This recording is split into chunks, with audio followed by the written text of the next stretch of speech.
नमस्कार मित्रांनो, स्वागत आहे तुमचं आपल्या हक्काचा चॅनल फन फिल्मी मराठीमध्ये. आज आपण रिव्हिजिट करूया सवत माझी लाडकी या चित्रपटाला. हा चित्रपट 1993 साली प्रदर्शित झाला होता. या चित्रपटामध्ये मुख्य भूमिकेत आहेत मोहन जोशी, नीना कुलकर्णी, वर्षा उसगावकर, प्रशांत दामले, रमेश भाटकर. या चित्रपटाचे एक दिग्दर्शक आहेत स्मिता तळवळकर. पहिलं बोलूया स्टोरीबद्दल. मधुकर हिरवे हे एक प्रतिष्ठित डॉक्टर असतात. ते सीमा त्यांची बायको हिच्यासोबत सुखात राहत असतात. पण मधुकर यांचा स्वभाव रंगील असतो. त्यांना नवनवीन मुलींचं आकर्षण असतं.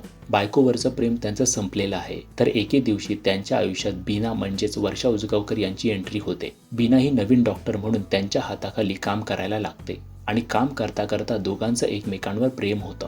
ही गोष्ट सीमाला समजते. तर चित्रपटात ट्विस्ट तेव्हा येतो जेव्हा सीमा हीच मधुकर आणि बीना यांचं लग्न लावून देते आणि त्यांना त्यांच्या घरात राहायला सांगते. म्हणजे सीमा ही तिची सवत बीना आणि नवरा एकत्र एकाच घरात राहणार.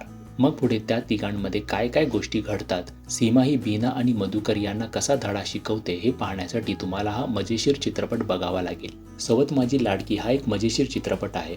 बायकोला तिच्या नवऱ्याचे विवाहबाह्य संबंध समजतात आणि तीच त्याचं लग्न लावून देते आणि त्यांना एकत्र राहण्याचा सल्ला देते. हा विचार 1993 साली चित्रपटातून सांगणे किती विचित्र गोष्ट वाटते आणि तेही मजेशीररित्या. खूप सारे विनोदी प्रसंग या चित्रपटात रंगत आणतात. नंतर चित्रपट थोडा रेंगाळतो. म्हणजे असं वाटतं बस आता संपवा, शेवटी तुम्हाला काय म्हणायचं ते सांगा.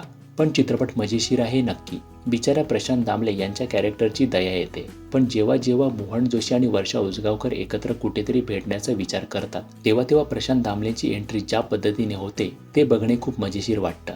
अभिनय सर्वांनी छान केला आहे, खास करून नीना कुलकर्णी यांनी. त्यांच्या दोन बाजू आपल्याला चित्रपटात दिसून येतात. पहिली तिच्या आयुष्यात बीना येण्या अगोदरची आणि मग दुसरी बाजू बीना आणि तिच्या नवऱ्याचं लग्न लावून दिल्यानंतरची. या दोन्ही भूमिका त्यांनी उत्तम निभावल्या आहेत.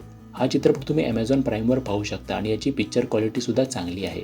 या चित्रपटामधील रमेश भाटकरचं पात्र प्रत्येकालाच आवडेल असं नाही आणि शेवट सुद्धा असा आहे की तो खूप सब्जेक्टिव्ह आहे आणि शेवट सुद्धा प्रत्येकाला पचनी पडेलच असं नाही. तर एक मजेशीर चित्रपट पाहायचा असेल तर हा चित्रपट तुम्ही पाहू शकता. तर या भागात इतकंच, भेटू पुढच्या भागात. तोपर्यंत चॅनलवरचे अन्य व्हिडिओज नक्की बघा. चॅनलला सबस्क्राईब केल्या नसेल तर सबस्क्राईब जरूर करा. थँक्यू.